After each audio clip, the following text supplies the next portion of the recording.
الحمد لله نحمده ونستعينه ونستغفره ونؤمن به ونتوكل عليه ونعوذ بالله من شرور أنفسنا ومن سيئات أعمالنا من يهده الله فلا مضل له ومن يضلل فلا هادي له وأشهد أن لا إله إلا الله وحده لا شريك له وأشهد أن محمدا عبده ورسوله أما بعد فإن خير الحديث كتاب الله وخير الهدي هدي محمد صلى الله عليه وسلم وشر الأمور محدثاتها وكل محدثة بدعة وكل بدعة ضلالة وكل ضلالة في النار. فقد قال الله تعالى في كلامه المجيد والفرقان الحميد: أعوذ بالله السميع العليم من الشيطان الرجيم. بسم الله الرحمن الرحيم. ولا تكونوا كالتي نقضت غزلها من بعد قوة أنكاثا. وقال النبي صلى الله عليه وسلم: من صام رمضان. وقال بموضع آخر: من صام رمضان وأتبعه ستا من شوال فذلك صيام الدهر. سامعین کرام، دینی میری بھائیوں، بزرگوں، عزیز ساتھیوں اور پیارے بچوں، اللہ تعالیٰ کا بہت بڑا فضل و کرم اور اس کا احسان ہے کہ اللہ رب العالمین نے ہمارے گناہوں کے باوجود، ہماری معصیتوں کے باوجود ہمیں اپنی نعمتوں سے نوازا ہوا ہے، اور انہی نعمتوں کا مزید اللہ رب العالمین نے ہمارے اوپر احسان یہ کیا ہے کہ دولت اسلام سے ہمیں سرفراز کیا ہے، اور اسی طرح امت محمدیہ صلی اللہ علیہ وسلم کا ایک امتی بنایا. بے شمار درود و سلام ہو اللہ کے نبی جناب محمد رسول اللہ صلی اللہ علیہ وسلم کے اوپر کہ آپ صلی اللہ علیہ وسلم نے اللہ تعالیٰ سے قریب کرنے والے جو بھی اعمال تھے ان ساری چیزوں سے ہمیں باخبر کیا ہے، اور وہ کام جن سے ایک بندہ اپنے مالک سے، اپنے خالق سے دور ہو سکتا ہے، اس کی بھی بخوبی وضاحت فرما دی ہے. کیا کام کرنے ہیں اور کن چیزوں سے رکنا ہے، شریعت بالکل واضح ہے. رمضان مبارک کا مہینہ گزرا ہے اور اس میں اللہ رب العالمین نے 4 چیزیں جو ہماری ذہنوں کی طرف اشارہ کیا ہوا ہے کہ یرید اللہ بکم العسر ولا یرید بکم العسر. وہ آیتیں ہم نے جو سنی تھیں کہ اللہ رب العالمین آسانی چاہتا ہے، تمہیں حرج میں، تنگی میں، پریشانی میں مبتلا نہیں کرنا چاہتا ہے، اور اللہ رب العالمین چاہتا ہے کہ تمہاری عدت، تمہارا وقت کمپلیٹ ہو جائے رمضان مبارک کا. اس کے بعد اللہ رب العالمین نے ذکر کیا ہے کہ اللہ تعالیٰ چاہتا ہے کہ اس کے جو بندے ہیں وہ شکر گزار بندے بن جائیں. تو ہماری زندگی مکمل شکر گزاری کا آئینہ ہونا چاہیے. ہماری زبان سے، ہماری حرکات سے، ہماری باتوں سے، ہمارے اعمال سے، ہم کچھ بھی کرتے ہوں ان ساری چیزوں کا خیال ہمارے عادات کے اندر، ہماری عبادات کے اندر جھلکنی چاہیے. شکر گزاری کا جو معنی اور مفہوم ہے صرف یہ نہیں ہے کہ ہم جو کھانے کے بعد الحمدللہ پڑھ لیتے ہیں، پینے کے بعد الحمدللہ پڑھ لیتے ہیں، اس میں شکر گزاری ہو گئی، بلکہ ہم حرام چیزوں سے اپنے آپ کو بچاتے ہیں اور اللہ رب العالمین کی شریعت اور پیارے نبی صلی اللہ علیہ وسلم کے احکام اور فرامین پر عمل کرتے ہیں. یہ بھی شکر گزاری ہی کا حصہ ہے کہ ہم نے ان کی باتوں کو، جو ان کا وقار اور جو مقام ہے، اس کو دینا ہے اور اس کو اپنی عملی طور پر زندگی میں نافذ کرنا ہے، امپلیمنٹ کرنا ہے. گنتی کے ایام گزرے، استقبال ہوا اور اختتام بھی ہوا، اور وقت اپنی تیزی سے جاری و ساری ہے. آج شوال کی تقریباً 5 تاریخ ہے. ہم نے الحمدللہ رمضان مبارک کے روزے رکھے. پورا مہینہ ہم نے ان اعلانات کو سنا جو اللہ رب العالمین کے فرشتے آسمانوں کے اندر اعلان کیا کرتے ہیں. پیارے نبی صلی اللہ علیہ وسلم کی زبان مبارک سے بات نکلی ہے تو ہمارا یقین ہے کہ آپ صلی اللہ علیہ وسلم نے جو بات فرمائی ہے وہ یقینی ہے کہ اے گناہ کے دیوانوں، اے گناہ گاروں، اے گناہ کے رسیا، چھوڑ دو گناہ کو، آؤ نیکی اور بھلائیوں کی طرف. اللہ رب العالمین نے شیطان کو بند کیا، اپنی رحمت کے دروازوں کو کھول دیا. یہ ساری فضیلتیں ہم سنتے رہے، اور اس کے بعد پھر ہم نے عید کے ذریعے سے اس نئے مہینے کا آغاز کیا ہوا ہے. اللہ کے رسول صلی اللہ علیہ وسلم نے اس کے بعد بھی ہمیں مزید ہدایت کی ہوئی ہے کہ یہ جو شوال کا مہینہ گزر رہا ہے اس کے اندر بھی ہم کو اس بات کا خیال کرنا چاہیے کہ اللہ کے رسول نے فرمایا جو رمضان مبارک گزرنے کے بعد رمضان مبارک کے جس نے مکمل روزے رکھے ان مکمل روزوں کو رکھنے کے بعد اگر وہ 6 دن کے مزید روزے رکھ لیتا ہے تو اس نے سمجھو سال بھر کا روزہ رکھ لیا ہے. اور اگر اس کی یہی عادت رہی, اگر اس نے ہر سال اس چیز کو اپنا معمول کا حصہ بنایا تو سمجھو اللہ کے رسول صلی اللہ علیہ وسلم کی حدیث کے مطابق کہ اس نے پوری زندگی روزہ رکھا ہوا ہے. اتنی بڑی فضیلت ہم کو نہیں معلوم ہے ہم کتنے سال زندہ رہنے والے ہیں. محدود لمحات اور محدود اوقات میں اس امت محمدیہ صلی اللہ علیہ وسلم کو اللہ رب العالمین نے اور اللہ کے رسول صلی اللہ علیہ وسلم کے بتلائے ہوئے فرامین کے ذریعے سے بہت ساری فضیلتوں کو جمع کرنے کا موقع ابھی ہمارے ہاتھ میں ہے. قیمتی جو مہینہ تھا اللہ رب العالمین کی طرف سے جو نازل کردہ مہینہ تھا, جو رحمتوں کی برکھا لیے ہوئے تھا, جس میں اللہ رب العالمین کی طرف سے اپنے فضائل کا جو فیضان تھا, وہ مہینہ تو جا چکا, لیکن آج بھی جو ایام موجود ہیں ہمارے ہاتھ میں وہ نہایت قیمتی ہیں. رمضان مبارک کا مہینہ گزر جانے کے بعد ایک حدیث جو ہم نے سنی تھی جس میں طلحہ بن عبید اللہ رضی اللہ تعالیٰ عنہ کی وہ حدیث رمضان مبارک کے اندر بار بار گزری ہوئی ہوگی, میں اس کی جانب اشارہ کروں گا کہ اللہ کے رسول صلی اللہ علیہ وسلم نے 2 یہودیوں کا ذکر کیا تھا جو ایک ساتھ مسلمان ہوئے تھے اور اللہ کے رسول صلی اللہ علیہ وسلم کے سامنے آ کر مسلمان ہوئے تھے. ایک شخص اس میں سے اخیر تک زندہ رہا, یعنی دو صحابی تھے, اس میں سے ایک صحابی تھا نیکیوں میں لیکن وہ شہادت کا درجہ اس نے حاصل کر لیا. اس کے بعد دوسرا جو یہودی تھا جو مسلمان ہوئے تھے, صحابی ہوئے تھے, 1 سال زندہ رہے. طلحہ رضی اللہ تعالیٰ کہتے ہیں کہ میں نے خواب میں دیکھا تھا کہ میں جنت کے دروازے کے پاس کھڑا ہوں اور اندر سے ایک فرشتہ نکلتا ہے اور کہتا ہے اس آدمی کو جو شہید ہو گیا ہے اس کو بعد میں داخل کرتا ہے, جو پہلے اس کو داخل کرتا ہے جو 1 سال کے بعد جس کا انتقال ہوا تھا.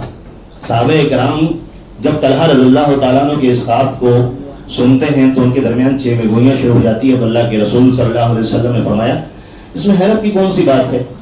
وہ جو صحابی موجود تھے جو 1 سال کے بعد جن کا انتقال ہوا ہے, پورا سال ان کو ملا تھا, شہادت کا وہ جو معاملہ ایک کے ساتھ ہو گیا, ان کے بعد دوسرے صحابی کو 1 سال کی مدت ملی. ہمارے ساتھ بھی ابھی یہ معاملہ ہے کہ رمضان مبارک گزر چکا ہے اور آئندہ رمضان آنے تک ہمارے پاس 1 سال کی مدت موجود ہے. اللہ کے رسول صلی اللہ علیہ وسلم نے فرمایا کہ اس صحابی نے بہت ساری نیکیاں کی, ساتھ میں جو 5 وقتہ نمازیں تھیں 1800 سے زیادہ اس نے نمازوں کا اہتمام کیا. اللہ کے رسول صلی اللہ علیہ وسلم نے فرمایا اب ہمارے سامنے بھی وہ عبادتوں کا خزانہ موجود ہے کہ ہم ان عبادات کا خیال کریں. ماہ رمضان کی فضیلت میں ایک حصہ یہ بھی تھا کہ سال بھر ہم جن احکام اور فرامین کو سنتے ہیں خاص طور پر رمضان مبارک کے مہینے کے اندر اس کے اوپر عمل پیرا ہوتے ہیں. نماز کے تعلق سے ہو, روزہ تو تھا ہی, قرآن کی تلاوت کے تعلق سے ہو, صدقات و خیرات کے تعلق سے ہو, حرام بولنے سے ہو, حرام کام کرنے سے ہو, حرام خوری سے ہو, اس طرح کی جتنی ساری چیزیں ہو سکتی ہیں ہم رمضان مبارک کے مہینے کے اندر بستے رہے, لیکن سال بھر یہ احکام اور فرامین ہمارے اوپر زندہ ہیں. اللہ کے رسول صلی اللہ علیہ وسلم کے بارے میں وہ 10 راتوں کا جو ذکر ہم نے سنا تھا کہ اللہ کے رسول صلی اللہ علیہ وسلم نے ان راتوں کو زندہ کیا تھا, اور ہم اپنے قیمتی اور زندہ اوقات کو مردہ کرنے کی کوشش کرتے ہیں. ہمیں چاہیے کہ ہم عبادتوں کے ذریعے سے اپنے اوقات میں, اپنے لمحات میں اللہ رب العالمین کے ذریعے سے اپنے رشتوں کو استوار کرنے کی کوشش کریں. اللہ کے رسول صلی اللہ علیہ وسلم نے جو حدیث بتلائی تھی کہ آدمی سنن کے ذریعے سے, نوافل کے ذریعے سے اپنے مالک سے نزدیک ہوتا ہے, قریب ہوتا ہے, اور ان محیص مہینے کے گزر جانے کے بعد ہم ان ساری چیزوں کے سلسلے میں لاپرواہی کر بیٹھتے ہیں. اللہ کے رسول صلی اللہ علیہ وسلم کی صاف حدیث ہے. اللہ کے رسول صلی اللہ علیہ وسلم نے فرمایا تھا کہ نیکیاں کرو جتنی تمہارے اندر طاقت ہے, اور اگر تم ان نیکیوں سے بور ہونے لگتے ہو, اکتاہٹ محسوس کرنے لگتے ہو, تمہیں عبادت کی ضرورت نہیں ہے, تو اللہ رب العالمین کو بھی تمہاری عبادتوں کی ضرورت نہیں ہے. کہیں ہم عملی طور پر رمضان مبارک کے مہینے کے گزر جانے کے بعد انہی اعمال کو کہیں پیش کرنے کی کوشش تو نہیں کر رہے جس کے بارے میں اللہ کے رسول صلی اللہ علیہ وسلم نے امت کو تلقین کی تھی اور سمجھایا تھا. امت کے اوپر جو قیمتی اوقات گزرے جس میں دعاؤں کی قبولیت اور اللہ رب العالمین کی رضامندی اور مغفرت اور جہنم سے آزادی کے جو لمحات ہمارے ساتھ میسر ہوئے تھے, ہم اپنے رشتوں کو جو اللہ رب العالمین سے استوار کر سکتے تھے, ان ایام کو ہم دوبارہ اللہ رب العالمین کے دربار میں دعاؤں کے ذریعے سے فرض نماز کے بعد دعاؤں کے ذریعے سے، یا پھر اللہ کے رسول صلی اللہ علیہ وسلم نے دعاؤں کی قبولیت کے جو اوقات بتلائے ہیں ان کو حاصل کر سکتے ہیں۔ اللہ کے رسول صلی اللہ علیہ وسلم کے فرمان کے مطابق ہر روز سوموار اور جمعرات کے دن خاص طور پر اللہ کے رسول صلی اللہ علیہ وسلم نے کیا فرمایا ہے؟ آسمان میں ہم رمضان مبارک کے بارے میں سنتے تھے کہ اللہ رب العالمین کا فرشتہ آسمان کے اندر آ کر ندا لگاتا ہے، پکارتا ہے، اور اللہ رب العالمین اپنے جنت کے دروازوں کو کھول دیتا ہے، آسمان کے دروازوں کو کھول دیتا ہے، رحمت کے دروازوں کو کھول دیتا ہے۔ رمضان مبارک کے گزرنے کے بعد بھی یہ فضیلت موجود۔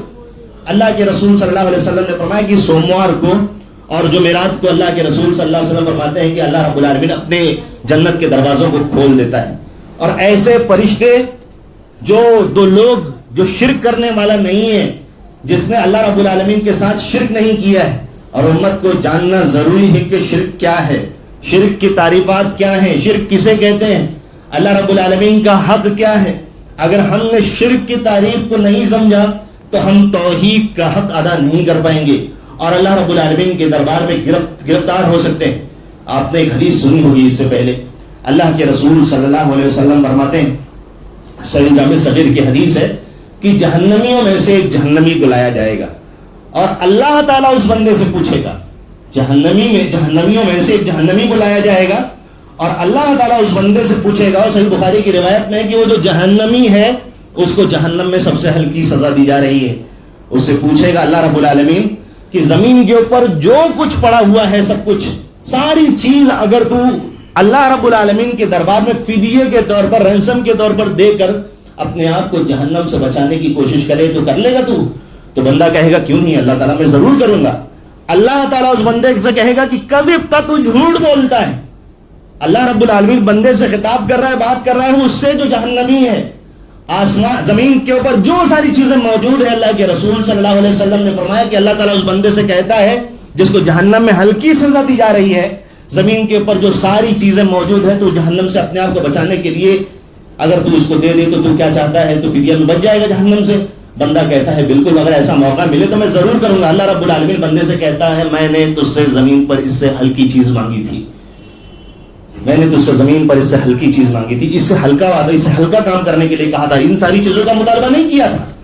آدم علیہ السلام کی ریڑھ کی ہڈی سے نکال کر میں نے تجھے توحید کی تعلیم، توحید کا وعدہ لیا تھا تجھ سے، جس کو ہم عہد الستو کے نام سے، کیا میں تمہارا رب نہیں ہوں؟ اللہ رب العالمین نے پوری کائنات کے لوگوں سے اس بات کا وعدہ اور ایگریمنٹ لیا تھا۔ اللہ رب العالمین نے کہا کہ میں نے تجھ سے صرف اتنی چھوٹی سی چیز کا مطالبہ کیا تھا کہ تو اپنے آپ کو شرک سے بچا لے اور اللہ رب العالمین کی توحید پر قائم ہو جا، لیکن تو نے اتنی سی چیز کا اہتمام نہیں کیا اور پوری دنیا کو تو جہنم کی آگ سے بچانے کے لیے اپنے آپ کو پیش کرنا چاہتا ہے۔ اللہ رب العالمین نے ایسی جہنم تیار کر کے رکھی جو بہت خطرناک ہے، بہت بھیانک ہے۔ اللہ کے رسول صلی اللہ علیہ وسلم نے فرمایا صرف ایک جہنمی میری اس مسجد میں یعنی مسجد نبی کے اندر آ جائے اور صرف ایک سانس چھوڑ دے، اللہ کے رسول صلی اللہ علیہ وسلم نے فرمایا کہ اس مسجد اور مسجد کے اندر جتنے لوگ ہیں 1,00,000 یا اس سے زیادہ، ان سارے لوگوں کو اس کی سانس تباہ کر کے جلانے کے لیے کافی ہے۔ ایسی بھیانک جہنم اللہ رب العالمین نے تیار کر کے رکھی ہے۔ ایسی بھیانک جہنم سے ہم نے اپنے آپ کو بچانے کے لیے رمضان مبارک کے مہینے کے اندر روزے رکھے تھے، تو کیا آج رمضان مبارک کا دن گزر جانے کے بعد، وہ مہینہ گزر جانے کے بعد ہم نے اپنے آپ کو اتنا آسان سمجھ لیا ہے؟ ہم نے اپنی بخشش کی مغفرت کا رجسٹر کیا دیکھ لیا ہے کہ ہم آزاد ہو چکے ہیں؟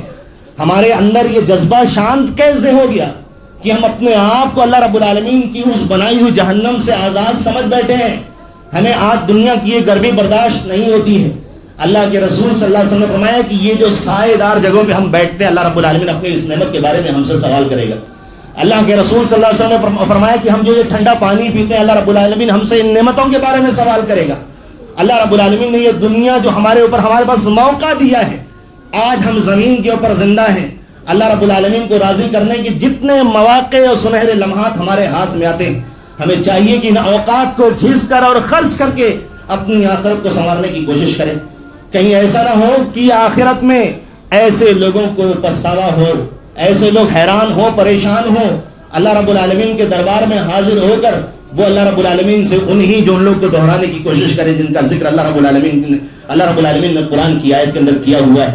ان لوگوں نے کہا، اللہ رب العالمین نے اس منظر کو قرآن کے اندر ذکر کیا ہے کہ اللہ تعالیٰ ایک بار بھیج دے دنیا کے اندر، اب جاؤں گا تو ضرور میں ان سارے اعمال کو انجام دینے کی کوشش کروں گا اللہ تعالیٰ نے فرمایا کہ انہا کلمتن ہوا قائلوہا، صرف ایک ورڈ ہے، یہ ایک جملہ ہے. اللہ رب العالمین نے فرمایا جاؤ گے پھر وہی ساری حرکتیں کرو گے، وہی سارے کام انجام دینے کی کوشش کرو گے.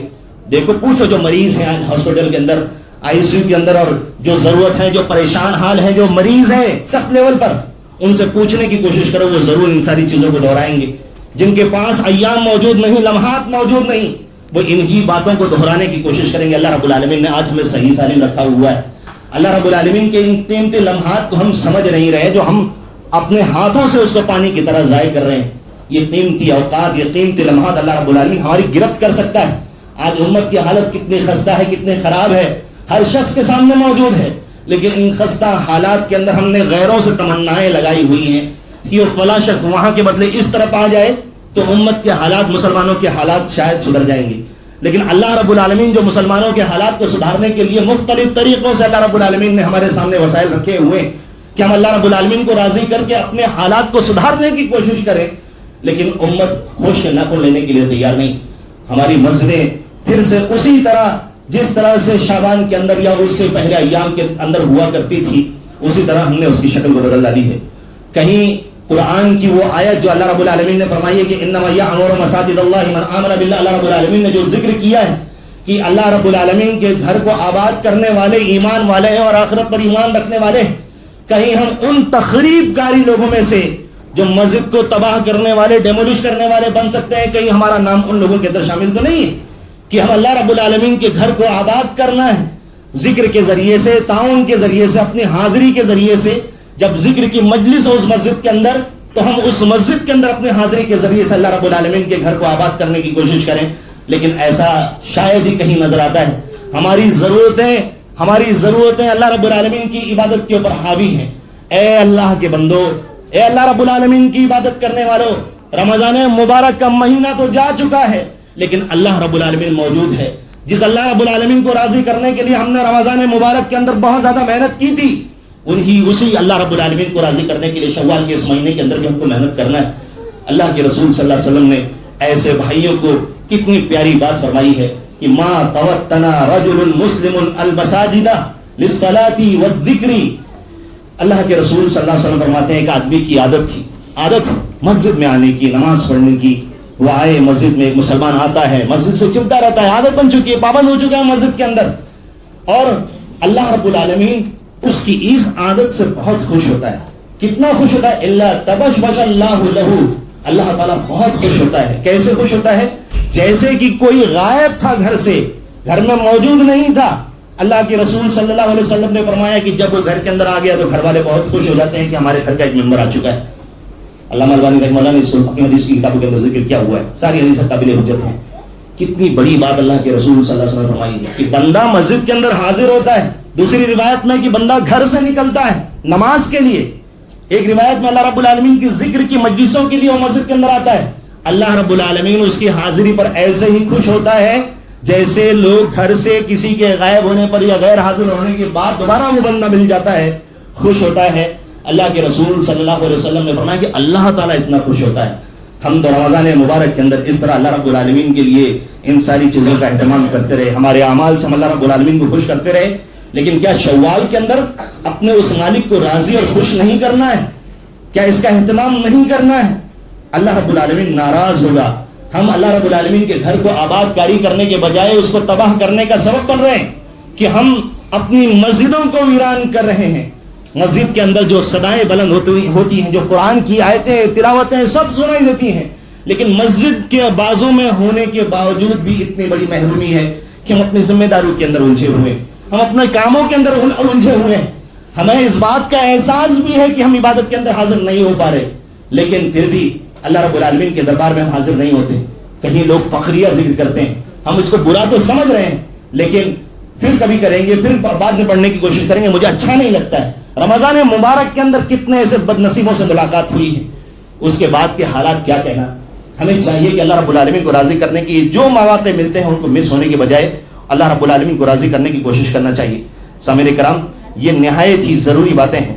اتنا ہی نہیں بلکہ اللہ کے رسول صلی اللہ علیہ وسلم نے فرمایا، ابھی ہم ندا کی بات کر رہے تھے، پکار کی بات کر رہے تھے. اللہ کے رسول صلی اللہ علیہ وسلم نے ایک حدیث کے اندر ذکر کیا ہے کہ ہر نماز کے وقت اللہ رب العالمین کے فرشتے بندوں کو پکارتے ہیں. ہر نماز کے وقت رمضان مبارک کے اندر یا باغی الخیر اقبل و یا باغی الشر اقصر، اے نیکیوں کے طلبگار آؤ، قدم بڑھاؤ نیکیوں کی طرف، اے حرام اور گناہوں کی طرف بڑھنے والے قدم کو روکنے کی کوشش کرو. کیا یہ دیدہ ختم ہو چکی؟ اللہ کے رسول صلی اللہ علیہ وسلم نے فرمایا ہر نماز کے وقت اللہ رب العالمین کے فرشتے پکارتے ہیں، آواز لگاتے ہیں ہر نماز کے وقت.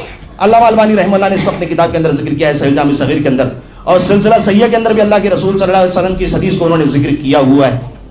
اللہ کے رسول صلی اللہ علیہ وسلم کی حدیث صحیح ترغیب و ترہیب کی حدیث ہے، ان للہ ملکا ینادی عند کل صلاۃ یا بنی آدم قوموا الی نیرانکم التی اوقدتموها فاطفئوها. اللہ کے رسول صلی اللہ علیہ وسلم کی یہ حدیث اللہ کے رسول فرماتے ہیں کہ اللہ رب العالمین کے فرشتے ہیں جو پکارتے ہیں عند کل صلاۃ، ہر نماز کے وقت آواز لگاتے ہیں، اے آدم کی اولاد، اے آدم کے بیٹو، آؤ اپنی جو آگ تم نے جلا کر رکھی اپنے گناہوں کے ذریعے سے، اپنی غفلت کے ذریعے سے، اپنی نافرمانیوں کے ذریعے سے، اپنے گناہوں کے ذریعے سے، اوقدتموها فاطفئوها، آؤ اس کو بجھا دو. اللہ کے رسول صلی اللہ علیہ وسلم کے ایک صحابی عبداللہ ابن مسعود رضی اللہ تعالیٰ عنہ فرماتے ہیں، جس کو صحیح ترغیب و ترہیب کے اندر بھی انہوں نے ذکر کیا ہوا ہے، تحترقون تحترقون، 2 مرتبہ انہوں نے فرمایا کہ اللہ کے رسول صلی اللہ علیہ وسلم فرماتے ہیں کہ تم لوگ جل اٹھو گے، تم لوگ جلو گے، تم نے جو گناہ کیے ہیں اس کے بنا پر جلو گے، پریشان رہو گے. فَإِذَا صَلَّيْتُمُ الْفَجْرَ غَسَلْتَهَا، اگر تم نے نماز پڑھ لی صبح کی یعنی فجر کی تو تم نے اپنے آپ کو اس آگ سے بچا لیا، بجھا لیا. ثُمَّ تَحْتَرِقُونَ تَحْتَرِقُونَ، 2 مرتبہ اللہ کے رسول صلی اللہ علیہ وسلم فرمایا کہ تم جلو گے، اور اس کے بعد جب تم ظہر کی نماز پڑھو گے تم اس کو بجھا لو گے. پھر یہی بات اللہ کے رسول صلی اللہ علیہ وسلم نے ظہر کی نماز کے بعد عصر کی نماز کے لیے فرمایا. پھر یہی بات اللہ کے رسول صلی اللہ علیہ وسلم نے عصر کی نماز کے بعد مغرب کی نماز کے لیے فرمایا. پھر یہی بات اللہ کے رسول صلی اللہ علیہ وسلم نے عصر اور مغرب کی نماز کے بعد عشاء کی نماز کے لیے اللہ کے رسول صلی اللہ علیہ وسلم نے فرمایا. اس کے بعد اللہ کے رسول صلی اللہ علیہ وسلم فرماتے ہیں ثم تنامون فلا یکتب علیکم حتی تستيقظوا، اس کے بعد جب تم سو جاتے ہو تو تمہارے اوپر کوئی گناہ نہیں لکھا جاتا ہے. سامعین کرام، اللہ کے رسول صلی اللہ علیہ وسلم نمازوں کے بارے میں اتنی سخت تلقین کر رہے ہیں، اتنی سخت باتیں ہم کو سمجھا رہے ہیں تاکہ ہم اور آپ اپنے آپ کو اللہ رب العالمین کی اس تیار کردہ جہنم سے بچانے کی کوشش کریں.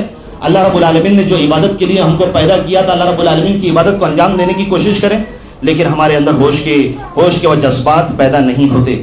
اللہ کے رسول صلی اللہ علیہ وسلم دوسری حدیث کے اندر ارشاد فرماتے ہیں ہم نے جو بھی گناہ کی نماز کی حالت میں ہوتے ہیں، ہمارے گناہوں کو ہمارے سروں کے اوپر اور ہمارے کندھوں کے اوپر لا کر رکھا جاتا ہے. نماز کی حالت میں جب ہم نماز میں ہوتے ہیں تو ہمارے گناہوں کو ہمارے سروں کے اوپر اور ہمارے کندھوں کے اوپر لا کر رکھا جاتا ہے. اللہ کے رسول صلی اللہ علیہ وسلم فرماتے ہیں کہ جب بندہ سجدہ کرتا ہے یا رکوع کرتا ہے تو ان دونوں حالتوں میں بندے کے گناہ جو ہوتے ہیں وہ گر جاتے ہیں، جھڑ جاتے ہیں، ختم ہو جاتے ہیں. کتنا بہترین موقع ہے.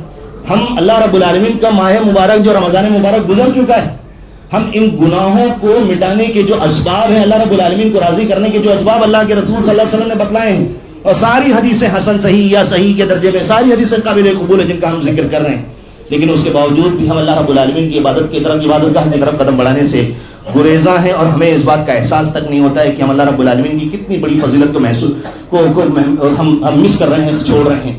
آپ کو اس حدیث کو سامنے رکھنا چاہیے جس کے بارے میں اللہ کے رسول صلی اللہ علیہ وسلم نے ذکر کیا، قسم کھا کر کہا تھا کہ جو لوگ جماعت چھوڑ کر گھروں کے اندر نماز پڑھتے ہیں، میں چاہتا ہوں کہ میں اپنی جگہ پر کسی اور کو کھڑا کروں، متعین کروں، اور وہ لوگوں کو نماز پڑھائے، اور میں جا کر ان لوگوں کو جو جماعت چھوڑ کر گھروں کے اندر نمازیں پڑھ رہے ہیں ان کے گھروں کو آگ لگا دوں. اللہ کے رسول صلی اللہ علیہ وسلم نے ان نمازیوں کے بارے میں کہا تھا جو جماعت کو چھوڑ کر، مسجد کو چھوڑ کر اپنے گھروں میں نماز پڑھ رہے ہیں، اور جو جماعت چھوڑ کر نماز ہی نہیں پڑھتے، جو نماز ہی نہ پڑھے، اس کا کیا معاملہ ہے. اللہ کے رسول صلی اللہ علیہ وسلم نے ایک آدمی کا ذکر کیا کہ اس کو قبر کے اندر کوڑے مارے جا رہے ہیں، 100 کوڑے مارے جا رہے ہیں. پریشان ہے اللہ کے رسول صلی اللہ علیہ وسلم نے، بہت پریشان، وہ دعائیں کر رہا ہے، التجا کر رہا ہے، قبر کا عذاب ہو رہا ہے اس کے اوپر. بہت مدت کے بعد اس کے 100 کوڑوں کو ایک کوڑے میں بدل دیا جاتا ہے. 100 کوڑوں کو ایک کوڑے میں، جب وہ ایک کوڑا مارا جاتا ہے تو اس کی قبر آگ سے بھر جاتی ہے. پھر وہ میت پوچھتی ہے فرشتوں سے، الا ما جلدتمونی، تم نے مجھے کیوں مارا ہے فرشتوں؟ کیا سزا تھی، کیا غلطی تھی میری؟ اللہ کے رسول صلی اللہ علیہ وسلم نے فرمایا کہ اس میت سے کہا جاتا ہے تمہاری 2 غلطی تھی. پہلی غلطی تو یہ تھی کہ جب تمہارے سامنے کوئی غلط کام ہو رہا تھا تو تم اس کو منع نہیں کر رہے تھے, اور میں نے کہا کہ تمہارے اندر طاقت ہونے کے باوجود بھی اگر تم منع نہ کرو تو تم جرم کرتے ہو. اگر تمہاری جان کو خطرہ ہے, کوئی اور مسئلہ ہے تو الگ معاملہ ہے. طاقت ہونے کے باوجود بھی تم ان گناہوں کو, ان برائیوں کو روک سکتے تھے لیکن نہیں روکے, تو یہ پہلا جرم. دوسرا جرم کیا ہے؟ بنا طہارت کے, بنا پاکی, بنا وضو کے بندے نے نماز پڑھ لی تھی. علماء کرام نے اس حدیث کی روشنی میں کہا کہ بندے نے نماز تو پڑھی تھی, بنا طہارت کے پڑھی تھی, اللہ کے لیے پڑھی تھی. جن لوگوں نے نمازیں نہیں پڑھی ان کا کیا معاملہ ہوگا؟ کیا معاملہ ہوگا ان کا؟ اللہ کے رسول صلی اللہ علیہ وسلم نے دوسری حدیث کے اندر ذکر کیا ہے, قیامت کا منظر ہوگا, سارے لوگ اللہ رب العالمین کے لیے سجدے میں ہوں گے, سارے لوگ اللہ رب العالمین کے لیے سجدے میں ہوں گے, لیکن وہ بندہ جو دنیا کے اندر عبادت نہیں کیا کرتا تھا, سجدہ نہیں کرتا تھا, رکوع نہیں کرتا, جھکتا نہیں تھا, وہ چاہے گا کہ جھک جاؤں. لیکن اللہ کے رسول صلی اللہ علیہ وسلم نے ایک حدیث میں ایک لفظ کہا ہے جس کی تشریح میں علماء نے کہا کہ اللہ رب العالمین اس کی ریڑھ کی ہڈی کو, گائے اور بیل کی جو سنگ جو ایک دم ہارڈ اور کڑک اور سخت ہو جاتی ہے, اللہ رب العالمین اس بے توفیق انسان کی ریڑھ کی ہڈی کو اتنا سخت کر دے گا, وہ بندہ چاہے گا کہ جھکے لیکن جھک نہیں پائے. کتنی بڑی محرومی ہے ایسے شخص کے لیے. اللہ رب العالمین کو ناراض کر کے وہ کون سے دروازے کو کھٹکھٹانا چاہ رہا ہے؟ اللہ رب العالمین کے علاوہ ہمارے پاس اور کوئی دروازہ نہیں ہے. سامعین کرام, ہم اللہ رب العالمین کو اس دنیا کے اندر راضی کر لے جائیں, اللہ رب العالمین کو منا لے جائیں, ہمارا اصل یہی ٹارگٹ ہونا چاہیے. اگر ہم نے اللہ رب العالمین کو راضی کر لیا, دنیا کو ہم راضی کر لے جائیں گے. لیکن اگر ہم نے دنیا کو راضی کرنے کی کوشش کی, ہم اللہ رب العالمین کو ناراض کر بیٹھیں گے. ہمارا مقصد صرف اور صرف اللہ رب العالمین کو راضی کرنا ہونا چاہیے, اور صرف اپنی عبادتوں کے ذریعے سے, کوئی اور تگڑم اور کسی تیسرے اور دوسرے طریقے کے ذریعے سے نہیں. بدعات سے, خرافات سے, اللہ رب العالمین کی نافرمانیوں کے ذریعے سے ایسا بالکل نہیں ہونا چاہیے.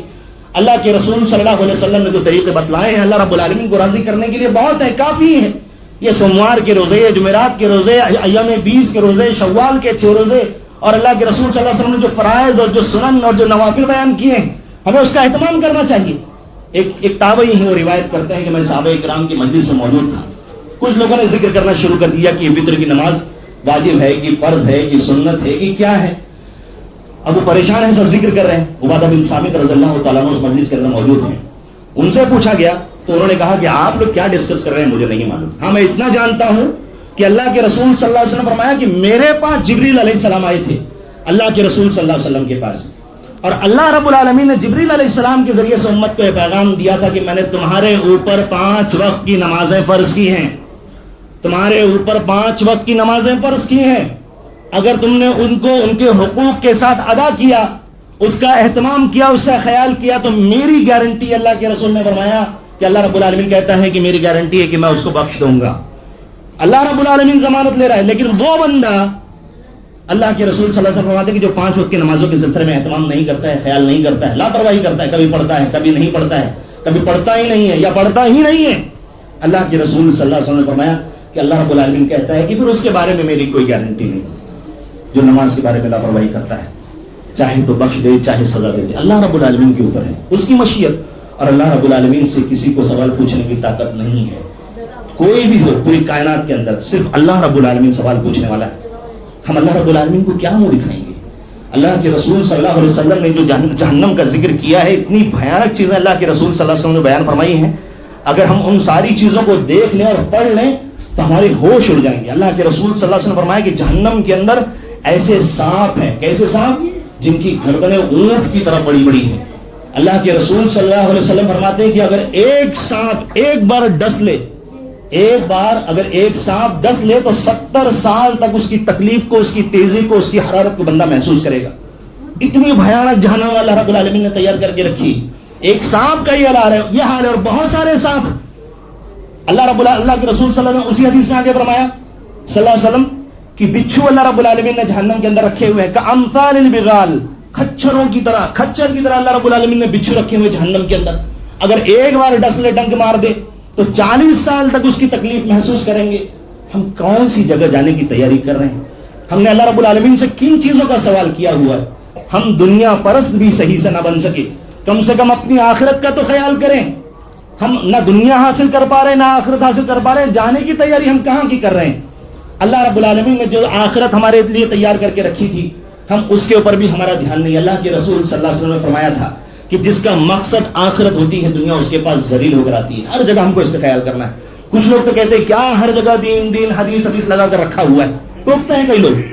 اس کے بنا ہم کچھ دیکھ نہیں سکتے, سن نہیں سکتے. صبح کی شروعات اللہ رب العالمین کے نام سے, قرآن کی تلاوت, فجر کی نماز, گھر سے نکلنا, ضروریات, پھر اس کے بعد ہم دن کے اندر حلال حرام سے اپنے آپ کو بچانا, پھر ظہر میں اللہ رب العالمین کی عبادت, قضاء حاجت سے فارغ ہونا, وہاں دعائیں, دوسری ساری چیزوں کے اندر صبح شام یہی حال. یہاں تک کہ تسبیح فاطمہ سونے سے پہلے حضرت علی رضی اللہ تعالیٰ عنہ کے بارے میں آتا ہے کہ وہ کبھی بھی ان چیزوں کا انہوں نے خیال کیا, کبھی بھی نہیں چھوڑا. لوگوں نے ان سے پوچھا, تنگی والے مشکل کی راتوں میں, جنگ کے میدان میں بھی انہوں نے کہا کہ میں نے جنگ صفین میں بھی اس کو نہیں چھوڑا تھا. ہم اتنے زیادہ محنتی, اتنے زیادہ تھکے ہوئے کہ ہمارے پاس ٹائم ہی نہیں ہوتا اللہ رب العالمین کا ذکر کرنے کے لیے, اللہ رب العالمین سے اپنے رشتوں کو مضبوط کرنے کے لیے. آج مسلمانوں کو ضرورت ہے کہ اپنے رشتوں کو اللہ رب العالمین سے مضبوط کرے, اللہ رب العالمین سے اپنے رشتوں کو استوار کرنے کی کوشش کرے. اللہ کے رسول صلی اللہ علیہ وسلم نے غریبوں کے بارے میں ذکر کیا تھا. آج ہمارا جو طبقہ ہے غربا کا, اپنے لیے اللہ رب العالمین کی حرام کی ہوئی چیزوں کو حلال کرنے لگتا ہے. وہ شیئر مارکیٹ, وہ انویسٹمنٹ, وہ انٹرسٹ, کوئی تمیز نہیں, بس پیسہ آنے دو, جہاں سے بھی آ رہا ہے. وہ سوچتے ہیں کہ میں گھر کے اندر داخل ہوا, میری نظر اٹھی اور دیوار ختم ہوگی, میری اس دیوار کو مجھے نگاہوں سے آگے ڈھکیلنا ہے, اپنے گھر کو بڑا کرنا ہے. یہ انٹرسٹ, وہ لون, اور یہ ہوم لون, اور وہ ایجوکیشن لون, اور نہ جانے کون کون سے لون کے اندر آدمی لدا پڑا ہے, دبا پڑا ہے. اللہ کے رسول صلی اللہ علیہ وسلم نے جو سود کو حرام کیا ہے, سود کی ساری شکلوں کو حرام کیا ہوا ہے, وہ 33% کے نام پر, اور شریعہ کمپلائنس اور اس طرح کی جو لوگوں نے گروپ بنا کر رکھے, اس کے دھوکے میں آ کر وہ اللہ رب العالمین کو ناراض کرنے والے کام کر بیٹھتے. ہم کو بچنا ہے, اللہ رب العالمین ناراض ہوگا. اللہ رب العالمین کو ناراض کر کے ہم نہ اپنی دنیا کو سنوار سکتے ہیں, نہ آخرت کو سنوار سکتے ہیں. بھائیوں, ہمیں چاہیے کہ ہم اپنے رب کو راضی کرنے کی کوشش کریں. وہ ہمارے مسائل کو حل کرے گا. اگر وہ نہیں چاہتا ہے کہ وہ ہمیں وہ چیز حاصل ہو, تو ہم صبر کریں. یہی تقدیر کا حصہ ہے. اللہ کے رسول نے فرمایا کہ اگر اللہ رب العالمین کو راضی کرنے کے لیے کوئی بندہ کسی کام کو چھوڑ دیتا ہے, تو اللہ رب العالمین اس سے بہتر اس بندے کو اللہ رب العالمین کوئی چیز عطا کرتا ہے. یہ کب ہوگا؟ جب ہمارا جذبہ ایمان کے اوپر ہوگا, جب اللہ رب العالمین سے ہم راضی ہوں گے, ہمارے اندر لالچ ہوگی, تڑپ ہوگی, ہمارے دل کے اوپر رمضان مبارک کا اثر ہوا ہوگا.